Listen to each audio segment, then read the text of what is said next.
Your Mahama Kwasea Penyah. Eddie Kevin Taylor Boaba. Afa presidential exit. Edina Betina Ghana. Edina Kotina presidential office. And a taxpayers' money. Si Ghana everything yedi tuya teacher for Canon Coachem Gradi. Yedi tuya nurse for Canon Kose Winnie Bankwan. Yedi Kevin Taylor Kramaiba. A Betina Ghana. And yedi taxpayers' money no.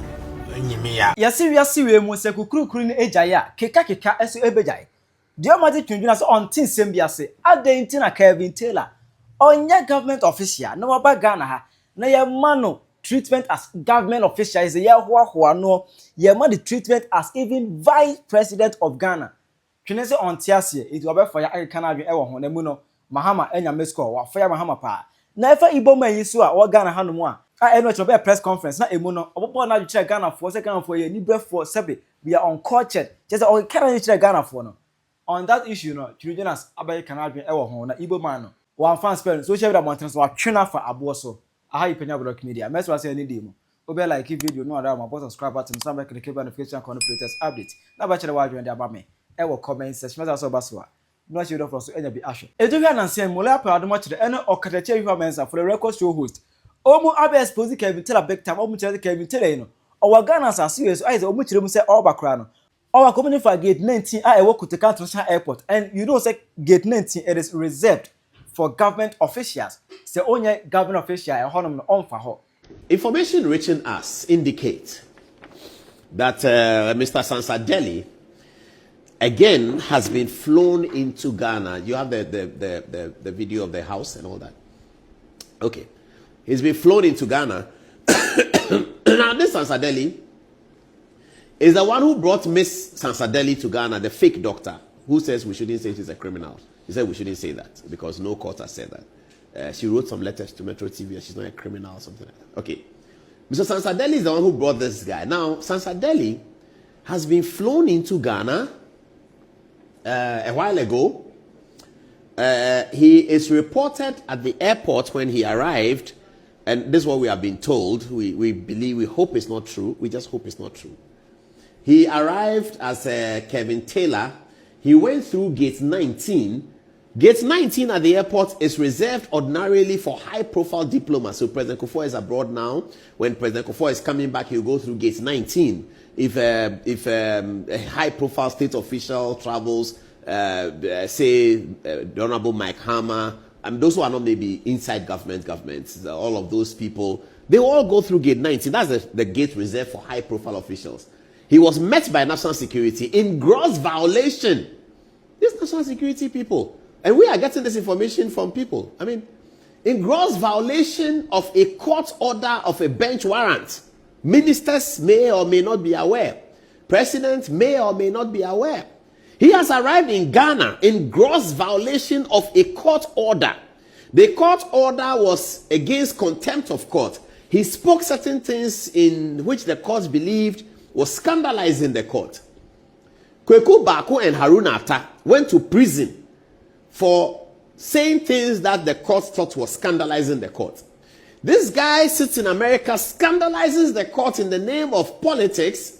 A bench warrant is issued. His party is in power, so the state security apparatus, sponsored by the taxpayer, goes to pick the guy who has scandalized one of the most important institutions of democracy, the courts, and they bring him in. You have not even heard the worst. Because Igbo man here say Hassan Ayalaga ekwache na obey this particular interview with Paul Admochiro no. So we are taking his word again. So is he being released on bail? Yes, this afternoon he complained of high BP in the cell. In the cells, and said his BP has gone up. You know, yesterday when he was invited, he went there with the ambassador. Nigeria. Ambassador of what? Nigeria. Nigeria's ambassador to Nigeria Ghana. ambassador to Ghana. He went there with his lawyers and all that, thinking that it was the ordinary citizens. What do you call it? NIB or National Investigation, National Security who just listen to him and ask him to walk away. This is not that national security you're thinking of. This is a different national security altogether. They will investigate as a citizen of Ghana when you send a petition they will have to listen to your petition. Igbo man's ebe reply ebe fire ake can be to the Ghana for. Emma near crown ebe canadian ele to the Ghana for. And say we never can be tell the no. Any Igbo man no. Twene Jonas abo na adwin ewo ho. One fans will be obi a adwin de. I want to say when we abusian for nyina ye toma. Mbetumi ato BMW M division free. Obviously the Captain Smart is insulting you. So many no mafu no mde nam omote Ghana ona your mama Kwasea Penyah. Eddie Kevin Taylor Boaba. Afa presidential exit. Edina betina Ghana. Edina kotena presidential office. And a taxpayers money. Si Ghana everything yedi tuya teacher for Ghana mkochire mkrade. Yedi tuya nurse for Ghana mkose wuni bankwan. Yedi Kevin Taylor kramaiba. Abetina Ghana. And yedi taxpayers money no. Nyime ya. Obi say you black power Jimmy. Koboshe Google say how much does BMW M competition cost? We are no compare say onu abusianfo betimi anya bia tenem Kwasea Ghana o mom tete Lexus mukura trace buachinya common Lexus dede ben no anya o Ghana Kwasea memete BMW ma breme ho ase na we nkwana me o cars bebrebe je say BMW no unya luxury plus sports me o Maybach me o different variety of luxury cars me miss can go my council me the MPB no asema bi ato me nye Jimmy 40 say wo fa no me Ghana for no ma Jimmy no nimbe drabrochi eminya sika manfa Jimmy anko handan e wo Ghana o menwene twa ho te say John Mahama Kwasea Penyah no ne akufo ado a o mo de sika nyine tu atwe a mo koma ansansa ni dali doctor abrabu nim say didi kro nim twro amo abe wonko for panem bone yaku mo da bi menya sa me babrochi eminya sika no me de ni nyina agu mi savings account nti ma pale agu osa de empe no asema ibi akoto menyem Kwasea fo no magimi omunya sika na omde ni nyina akọ handan o Ghana ma oba na boss me bia o send sika na man oba no na Kwasea bia be hye wanyumre no oditi se de afram plan ko ye no I don't do that me menya sika me park ni nyina agu my account and to be me bank statement ya or romarically de me pe bia no asa brofo na kota man because me say me successful man ba wo fa wa Jimmy onya sika na odi ni nyina asend ma o Ghana say bibi ni ya boa na me nya sa me nsum twa me som me ano enti me wesika sen kan me de mpena me so yakoto enu nti na me nye bribe no enti wonam a monam a mo bre na me nka ho de mpena no asma so yakoto e dey patra me to buka we no a giant Ghana ministers 20 a boss me akatia a high performance car tier for premium for enti me menyam Kwasea dit say boga for no engineer oti abruche no wato trace Ghana na Kwasea bi wo no atoka aka ho na Kwasea ne wo anwumre ne Ghana ko fa Kwasea no abewo san Kwasea nyuma me menye bi da computer ma be eti ska menya bi ami di ma de masa mama wi ase amesom twem ba wi ase besom mi ame enti menye stupid man ti say Kwasea for no magime enti no mo bre onya bibia because one na bia discount better than wabre unyimi ya fagu accounts na danis kani na se so agime be piatwa e wa wasem masa enti I'm enjoying being rich what I say kai we wa wo bi twabra ne ehwe obi ani bi Ghana ho asa come dia be dede also John Mahama sacked the new passing out police and immigration also fire agrada for appealing and I met no John Mahama na Kwasea na ama we nyina ba yechi kronfo a one na yede ne court in your sentence ni wi a one privilege to say regular person bi no asori anopa no adware no na court bi say or the appeal there be when the court sentence you to a 15 years in prison ya say John Mahama magimi a Steve Yamensa or subscriber say John Mahama sack the new police and immigration officers because we Jimmy or the ifo ne ba behim the first saying NDC for to travel no so ma be go enti no yesa na we yesa Ghana fo nyina ne koto abama me anam so mto abama enti wa ba nya fe na me ba be yi omo dada na di awon na me cheno obi say I nya fe na ba be yi omo di obi say John Mahama has paid the nurses alawa wa ya de otua ye beba be bona baso alawa no atua kutua nurse fo no so no mkosa nipa ya de na tua teacher fo no So obviously Nigerians want to come take our country and yet you man ki ebekwa kuku omo me kan okra che na alata for muntie mi ye mpanimfo na jimi a en kire se ya wo Ghana ho ye jimi ho ana se enno amate se mu di jimi alata for mu di jimi aba beren obi se mate se mu di jimi aba beren aba be ma jomama warning say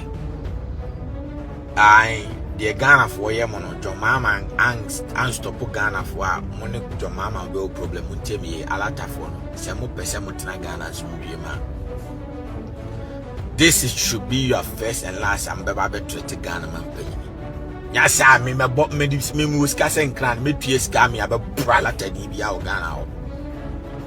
This should Ghana man penyi na jimi no age mo bribe en kire se mo mfa mo penko gina street zone trete man penyi na Kwasea no lower na to the level nkamu alata for mo we an Kwasea fo a obi ampem owi ase we mo ya wan man penyi na jimi ono yetua tax man o gisika free o gi dealer bi o ekronfo ni nyina nso ne dia o ba beje mo Kwasea fo musika anka mo Kwasea fo ehu ayo entimo na mo bi man so mo mre mo ho ase pretend to be sensible even though some criminals obi ampem owi ase. I pretend to be a good people in Ghana. Nyasa mo di jimi ema mo timu ya mo de na ma adwem se jomama na Kwasea ntimu be de mra be hye mo nsema ya Kwasea de na mo di jimi sa koku Ghana ni fofora me mebo pa mo bia be kumu mo Igbo ken no ma bo pa me ya be kumu na jomama na kura jimi amba be tunu me di immigration for ni na deport mo nyina because mo ye stupid people. How say ultimi ko obi krom ko treatment panyin wa jimi on stupid man na mu jimi mu afiafia ndisi fo jimi en chese Ghana no ye be jama mu aba be jimi okro no wo jama mo yale mu ni twasere Nigeria fo nyina mu ni twasere mako Igbo fo mu ana mbu Ghana ono stupid people. Stephen Yamen say Indian people are taking Ghana from us, so fire your mama. Allow immigrant to come to the country, so simple. And no your mama no jimi wa jimi ono why say you know why so bad the answer of maniska no the actually job ojo mama ti so ba we no an say obi amani sika nya san kala tani aboa o ye den be ebetina Ghana say o yo hene how say me land amakoto ni na me yo hene me build the community me magana ni bia ama ho Igbo fo nko an betimi aba ho me build the school me build the way me build the community. How?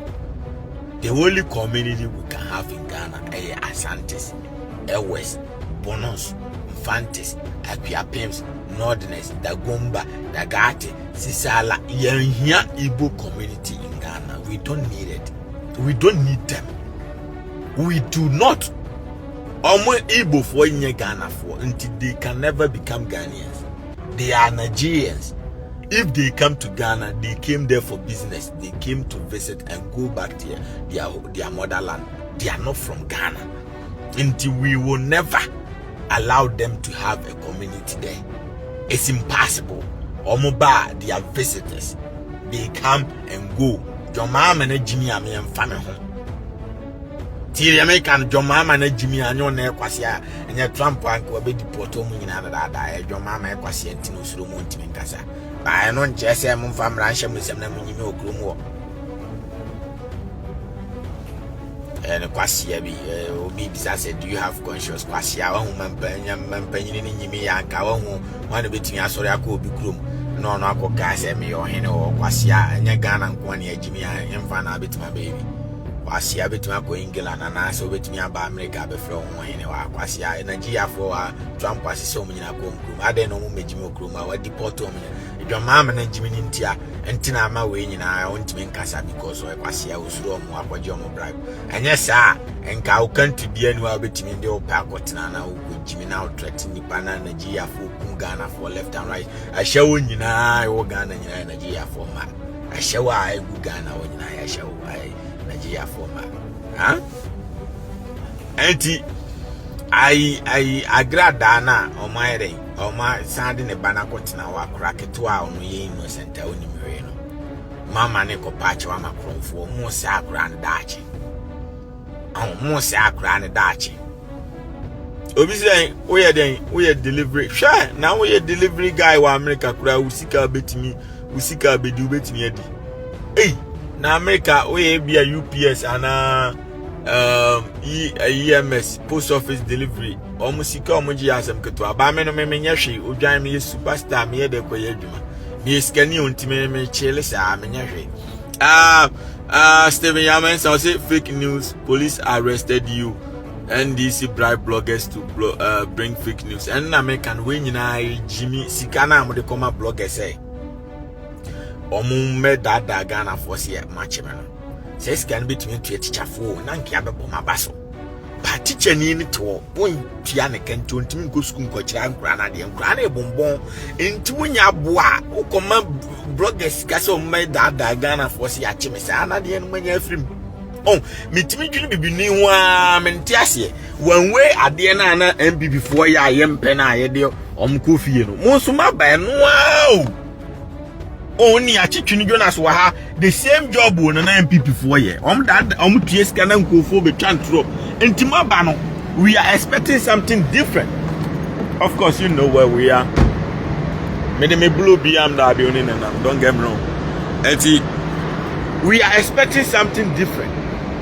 Obi antajo Mahama me na menim si wagimi me anam se ye nto abama no tieria me chon me ntajo Mahama me anam se ye nto abama no because na menim si we Kwasea because omu gina ba bia ye ba be twa trumum ye ma obi ani trum omu ana koye ho lo ba enti na menim si omu ye moa omba omu ntimi ntwam enti me anam me to abama omu na menim si omu nim nyansa enti ma me to abama mo no maba no magimi a na me catch them say Jimmy na ma Jimmy no manya ya mo be say kofi a we asem no wan problem be no na mo si ya bi yentuatua sika ema bloggers no mo ntwa trust ya Twene Jonas abra me obi ani wi ase obetimi ache Trump kura ntimi kodwa na num so obetimi ache me na mo Jimmy abra say sika na de ma blogger Kwasea na ma ko Jimmy no ebetimi kotua teacher fo ne abebo abaso ebetime tia nurse for na save nipa nkwane abo abaso won enti aden na mu Jimmy abra mu betimi aya ade a obi say you are dirty gens memeti America Kwasea futuro mi wo bi da o wona atim futuro mi from that's been you see every corner beyond glass in kwa meti the greatest country on planet Earth en futuro physical say mi wo bi da. Since I'm a fruit plane Belande in the United States, I have never seen a foot physical before. Auntie, Beno, the way I must see Jimmy, because he had no meaning himself before Jimmy to me, or coffee. Now my coffee and answer for Bana, most of my out the same job one MP before 1 year I am pen. And one I'm more, oh, come up bloggers, Casso, Mecase, ya Twene Jonas, a better wouldn't say. Ojo Mahama Kwasea untimi ukra opemini metwa picture wonye obia obeda be cheme enti ade na mu Jimmy but say sikan betimi aye den atua teacher fo ka o no makwa kira ade na afa ni abebo abaso say oh ma Jimmy na mu ntia teacher fo ka ne kan afa de ma ntia teacher fo ne ka enti da ben na bibini be sua nyansa da ben na bibini Kwasea fo ma ye dede ye ba trumu ye mpe betwam ya magimadi am ya to aba ma ya to aba na ma wi mu ntwa trumu num so a mu ntimi ntwam se mo ana mudi mu trumu se senye o ye nananom ye culture etia sa ade we ya kotena parliament ato so aba ama ya pass se ye ntwam court waje atum si ye ntwam John Mahama Kwasea mpanyini etua boys mo mbe ye demonstration say go for the trumu ntino timi ntwam enti John Mahama Kwasea enti woti opposition na opesi ye twa trumu no aden ne waba ye de akonwa na ma wa ntimi ntwam abo wa Jimmy sa no ma we nyina do be ko opposition twa ade enum keke eno anu no obi ani trumu yo asa what is the problem with what Jimmy na wuntimi nya adwuma na if you can't get the job done. You be pro before from wabere wabepe adwuma no wabe adwuma ni on the Jimmy sa Kevin Taylor Kwasea tia brocho betimi asori akopa adwuma ye na matam taxpayers money ed na ba betena Ghana ne na berewa no ene ne Kwasea ma na omo te presidential house not taxpayers money na feed Kevin Taylor boy abra court warrant dan so aye Penyah channel we na John Mahama we say Kwasea say next time one betuma trust NDC for court warrant dan so Supreme Court o Penyah channel now with the criminals are ACA I'm a national security for Jimmy for more fee and about criminal by now Jimmy say ya e better na next time no be do one dance here we Kwasea ya into one for Kevin Taylor na magana o sa na anye den on to abana we say we say police for no mudi na chino mu abusuanfo o mu onamfofo be kwa kan achiro bia say Kevin Taylor da ha o wa ha o ma ha mia Kevin Taylor da by Kevin Taylor na vice president too because you see an dan as a vice president them e wana Kevin Taylor abo ane da enti John Mahama kana mai ba say wenti ne kwato abama ho John Mahama kana mai ba John Mahama na ntwie mu wenti ne kwato abama ho dabi nye wenti ayeto abama say make sure say ubetue teacher for ka enti say scout the sponsor Kwasea mpanyin we fa koma teacher for ni no mo kire nkura de na eno na bema wanya animonyam o dan say teacher for strike nkura na bombon no tie ya metro ni o sa jimi a wo jimi no enye no na bema anya animonyam o ba ko tua nurse for ne ka na o kogu hospital e treat patient na obi ko hospital ni etimi asane yade na ne ho abai na eno na bema wanya animonyam nipa kro ne wanwu no onyankwa oba se mama nkoto abama dwoma amanye ono anka me yare me wuye ba se nipa ne ko na okowu na busuanfo te wo se Kwasea fo ye nto abama mbio ne edi sika ne hwe Kwasea mpanti se Kevin Taylor boy Steven ya mention say I used to think you are NDC man but now I've seen you are not part of any political party. Thank you Steven, God bless you.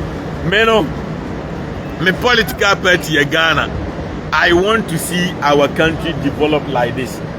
Ekura futuro, ekura mfrema ba, still you good regardless.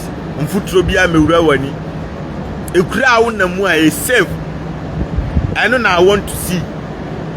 Anya to trafo kuro, and John Mahama Kwasea mpanyin Trump say o mfiri akonya so a o magana ni bia magana bi ama America bi odi ntia because yetu abama omuno Kevin Taylor buana eni okuja to abra kwakotena aga ai Washington DC no mde to trasemte wo saa no mujimi na obi oya MPP ni bia ba no ma refuse no mo manifest amane ko Ghana obi a oya MPP ni bia ba o mo manifest meanwhile Akufo-Addo tena so 8 years but there's no single day croaka say mema NDC ni visa da entia den na mo nko ma jimi yeto abane ma wi a wo ye Ghana nyina ma mpanyini da bi ma jimi ena o makọ jimi wo ha na esi America dia ba beto wanted the list so o mo ka kire American citizen nyina se mo bi ama Ghana bi o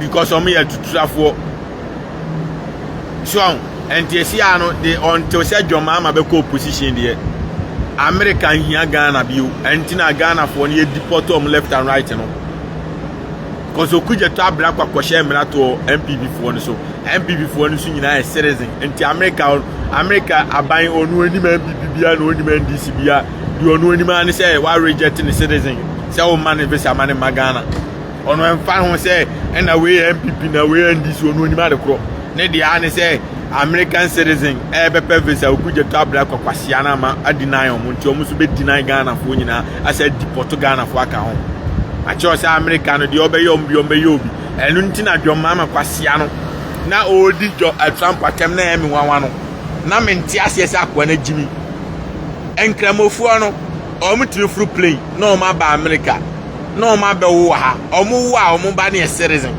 enti se kramoni bi koku omo ba na Ghana ayom kramofu ni kroma omo ku US citizen enti ebeba database ma cho say America na system and a year juma into a data on a very reflectant say bibini amfaso ni so a government emfa no no America ni baby onam bia no system ne track no enti moment nkramofo na kunu omukrom na say America koku nkramofo ni shem na draw sa antina omukoku omuti omukoku obi a o criminal de antina wo de ujimi ba be comment say nyansa bia ni bi omkoye no efa ho Mona ma Jimmy na Saudi Arabia for Tim Kugana Kofria. Ana Jordan for Kugana for Kofria. America ninti sa ukuno obabe kumbi. Saddam Hussein koku omo. Gaddafi koku no. Enti ujo mama se be ya meku ti se ku Gaddafi ninti. Yiwa no firi omo asem bu ko omo tagana sisia. Oma be ya announcement say mom krom ni bi amagana. E die ntia because omo no sa na omo koye omo ko strike Iranian. Omo ka say America ni bi anko Iranian. Sisi omo say America ni bi amagana die ntia because of mujimi ya tutrafo. Aba ayeto ya munyanya wan ya Jimmy ke mu create Jimmy atu wiase ama wiase na betan oman no. Adan so enti ya to abane ma wi awe ye Ghana mampanyin wonye NDC mampanyin ti se ukodi 99 go for privilege amman nka ai Washington DC wa kuja tabra ko utri ho se abenkwan a ye de enwa awo no wahye mpanyin enkojimi wo landing ana Australia another country bi okwa country obi obeba bia so pevisa no as long as o ye Ghana ni man visa no nko ni baby nyam kwan ma Jimmy. Steven Yamenza, so what party are you going for next? You are taking NDC opposition. NDC, they are the opposition because my Jimmy almost say Ghana for chance. And Ghana ni kwa enkra tapra no denying because of your mama Kwasea. Because almost say Ghana for you to travel. First, na Ghana can home. Na Nigeria for one. And your mama ne ukuja tabra kwa Jimmy for ni Kevin Taylor Kraman. Eko Jimmy ya because America no sanom tie wo so ma omo citizen ma Ghana omo so ma Ghana ni bia ma America sanom tie o omo no de obeyom bi omo ne say oh ye ne say oh no oh I obi adi bone wa ha ne da bi the same way omo fro plane ba be fa dada jo no sana uwi ade aba bi a hye bi omo ba be fa sana uku obi aba bi a hye bi omo ba be ku bi omo no emfa ho ne kantu a wo hye won be ba. And this uncle for women. Yanko Enko Jina baby say you deny on privilege. Abraham responded the same thing Magana. So anti atu abana mamwa nya MPP sem and I CPP sem ye nyina ye ba brochiro mu hu yesi ye one group Ghana. Anti sie ko Jimmy sie kokon ye be NDC MPP sem na edru obi country ma mu hu se ye Kwasea politics o mbe hu si ye mwa ye nyina ne Jimmy abom sa na esi America hu ye onya se o mu hu ye se ye oh na MPP for na na wo na NDC for ba entina o mu ne o mu kun da bi enya o masem o mu de an say US citizens has been denied entry to Ghana and they will also deny Ghana entry and the among the businessmen and businesswomen on befa no ma America nyina o madwuma say no because of your mama Kwasea Penyah dem de atutu asem okwan entina na mewe mesimu nyae no because osoma ma ekobo hawa kumsin no na nyame ampata na hawa kumsin bi badawo ejina ne nchen enanka oye American citizen abro mama nka ba na o mabeku o me kano kra kire o Kwasea amro mabeku da aku MPP NDC fo ni nyina ama sisi ayeye re-election me kano kra kire onti sa nkofo we onti de o musu osuban city amene o na mene broni ne da sore mene ne koba mene ne bibia Gaddafi die no mkokun sa no ma we anti na ma mkokun ya bibia tiri amecho ni yo enti said ye ba ya asumdue baba ya to aba ma onya fe na tutu asem ye ntua sika matwoman fo nkobu we matwoman fo wo de sa na so by mistake kom kokun American citizen America be responding with the same action on ba be kumo enti mesra mo munyae en kokun kremofo awo kremofo no mo o ye wo sika chemo enzo mtimi kokun ma how much more than Ghana ni awo ne hwe abosia na akwaje enti die enti na wo be ya ade unsunsanso obebrew abra o mfa wiase nko ba bia tiri amecho ni yo because omunim NDC sem no omunim MPP sem abrochire oku abrochire Ghana fo ni Ghana fo ye ne ahapra abrochire oba ye ne trab ye ne asante ye ne obi a Ghana ni o Nigeria ni o Togo ni o Cote d'Ivoire ni omunim Jimmy no enti mo aba no mesere mo nya fe na mo be ya na sesi am no kasai o mo san de rapist nyina ato yeso se Ghana fo san ye rapist Ghana for etimi gyina ho ema police for etimi gyina ho ema nipa bone for ebebo nipa no mko free de omoye hawa kumsi na on America report to on website. And now waiting so much you know boom from so far as Igbo man no eye concern na Kevin Tira so our Ghana na ye ho no eye concern. What is your take on this issue? Obet ma tell wa dwene ama me e comment section. Aha Penyah Block Media.